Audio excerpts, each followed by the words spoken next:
एक घना और सुंदर जंगल था जहां हर जीव खुशी खुशी रहते थे। सुबह पक्षियों की चहचहाहट और हवा की सरसराहट पूरे जंगल को जीवन से भर देती थी। जंगल के बीचों बीच एक विशाल बरगद का पेड़ था जिसके नीचे एक साफ सुथरा तालाब चमकता था। यह तालाब सभी जानवरों के लिए पानी का मुख्य स्रोत था। इसी जंगल में एक उजली बिल्ली रहती थी। उसका शरीर बर्फ जैसा सफेद और चमकदार था। उसकी आंखें नीले आसमान जैसी निर्मल थीं। उजली शांत स्वभाव और चतुराई के लिए मशहूर थी। सभी जानवर उसका सम्मान करते थे क्योंकि वो कभी किसी को नुकसान नहीं पहुंचाती थी। उसका घर तालाब के पास बड़े पेड़ की जड़ों में था। लेकिन जंगल में शरारती चूहों का एक झुंड भी रहता था। उनके नेता का नाम टीको था। वो मोटा और लाल भूरे रंग का चूहा था जिसे गड़बड़ी फैलाने में मजा आता था।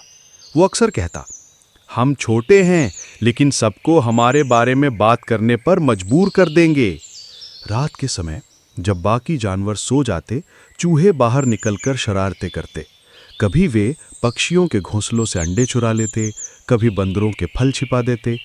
सबसे ज्यादा उन्हें उजली बिल्ली को परेशान करने में मजा आता। वे चुपके से उसके घर में घुसते और खाना चुरा लेते। उजली बिल्ली शुरुआत में शांत रही। उसने कई बार उन्हें चेतावनी दी, तुम छोटे हो लेकिन गलत कर रहे हो। अगर शरारतें नहीं रोकी तो पछताना पड़ेगा। लेकिन टीकू हंसकर कहता, ये शांत बिल्ली हमें क्या कर लेगी, ये तो किसी को चोट भी नहीं पहुंचाती।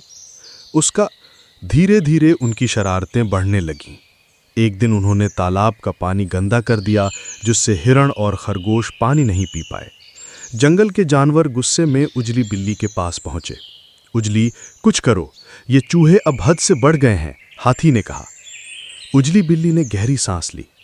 वो हिंसा नहीं चाहती थी लेकिन अब स्थिति काबू से बाहर हो रही थी। उसने तय किया कि वो चूहों को ऐसा सबक सिखाएगी जिसे वो कभी ना भूलें। उसने रात होते ही अपनी योजना पर काम शुरू किया। उसकी शांत आंखों में अब दृढ़ निश्चय की चमक थी।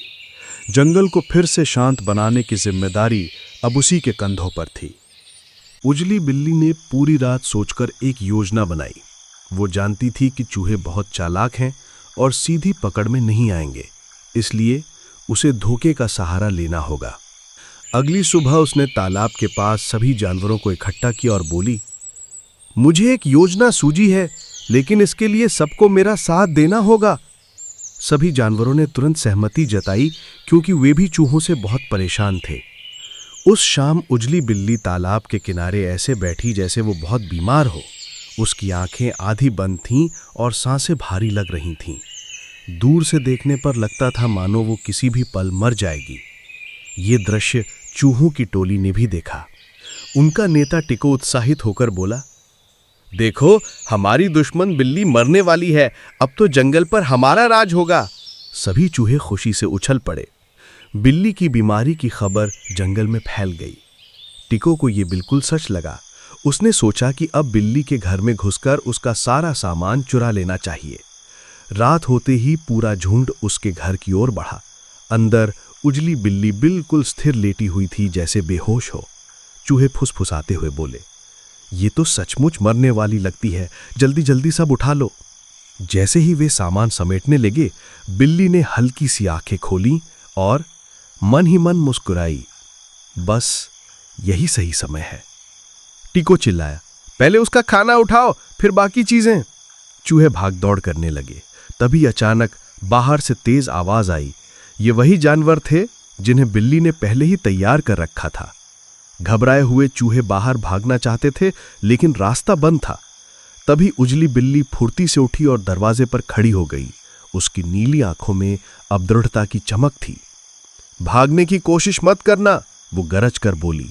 सारे चूहे भयभीत होकर एक कोने में सिमट गए। टिको कांपते हुए बोला, तुम तो बीमार थी। बिल्ली ने हंसते हुए कहा, बीमार नहीं, बस तुम्हारी असलियत उजागर करने का नाटक कर रही थी। बाकी जानवर भी अंतर आ गए। उन्होंने चूहों को पकड़ लिया और चूहे पूरी तरह फंस चुके थे। बाहर हाथी, बंदर और हिरन पहरा दे रहे थे। उजली बिल्ली ने टिको और उसकी टोली को स्टर्न नजरों से देखा। तुम्हारी शरारतों ने पूरे जंगल की शांति भंग कर दी है। अब तुम्हें सबक सिखाना जरूरी है। टिको ने घबरा कर कहा, हमसे गलती हुई, लेकिन हमें छोड़ दो, हम फिर कभी ऐसा नहीं करेंगे। बिल्ली ने शांत स्वर में उत्तर दिया, माफी का मौका तुम्हें पहले ही दिया था, अब परिणाम भुगतना होगा। फिर उसने सभी जानवरों को आदेश दिया कि चूहों के लिए एक बड़ा लकड़ी का पिंजरा बनाया जाए। कुछ ही घंटों में पिंजरा तैयार हो गया। सभी चूहों को उसमें डाल दिया गया। पहले दिन चूहों को खाना नहीं दिया गया। उनकी हालत खराब होने लगी। टिको ने रोते हुए कहा, हमें माफ कर दो, हम भूख से मर जाएंगे। उजली बिल्ली ने कहा, तुम्हें भूख तब याद नहीं आई जब तुम दूसरों का खाना चुराते थे? दूसरे दिन बिल्ली ने उन्हें थोड़ी सी रोटी दी और बोली, ये वही खाना है जो तुमने मुझसे चुराया था। इसे खाकर सोचो कि तुम्हारे कर्म कितने गलत थे। तीसरे दिन चूहे पूरी तरह टूट चुके थे। टिको ने पिंजरे के अंदर से चिल्लाकर कहा, उजली, हम वादा करते हैं कि अब कभी किसी को परेशान नहीं करेंगे, बस हमें आजाद कर दो। बिल्ली ने गहराई से उनकी आंखों में देखा। उसे लगा कि अब वे सचमुच पछता रहे हैं, लेकिन वो उन्हें तुरंत नहीं छोड़ना चाहती थी। तुम्हें अपनी गलती का सबूत देना होगा। टिको ने पूछा, कैसा सबूत? बिल्ली ने कहा, कल सुबह तुम सब मिलकर तालाब को साफ करोगे और उन सभी जानवरों से माफी मांगोगे जिन्हें तुमने नुकसान पहुंचाया है, तभी तुम्हें आजादी मिलेगी। चूहों ने डर और पछतावे से सिर हिलाया। उन्हें पता था कि अब कोई और रास्ता नहीं है। सुबह होते ही चूहों का झुंड तालाब की सफाई में लग गया। उन्होंने कचरा हटाया, पानी को साफ किया और तालाब को पहले से भी ज्यादा सुंदर बना दिया। जंगल के सभी जानवर ये देखकर खुश हुए।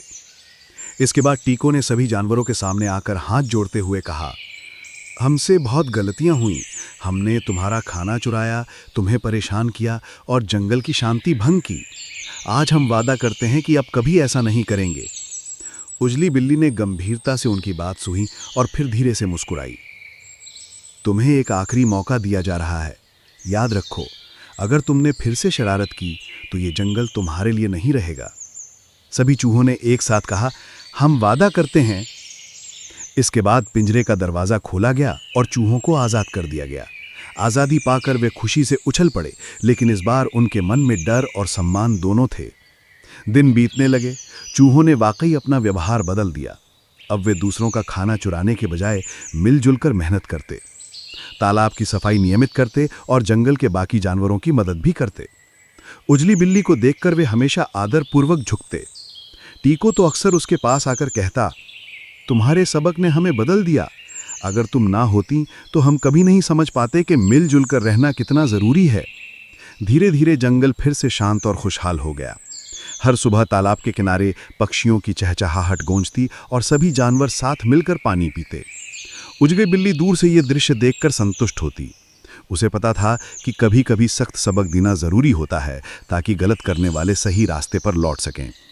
उस दिन से जंगल के हर जीव को यह संदेश मिल गया, शरारत और स्वार्थ से सिर्फ विनाश होता है, जबकि मिलजुल कर रहने से ही सच्ची शांति मिलती है।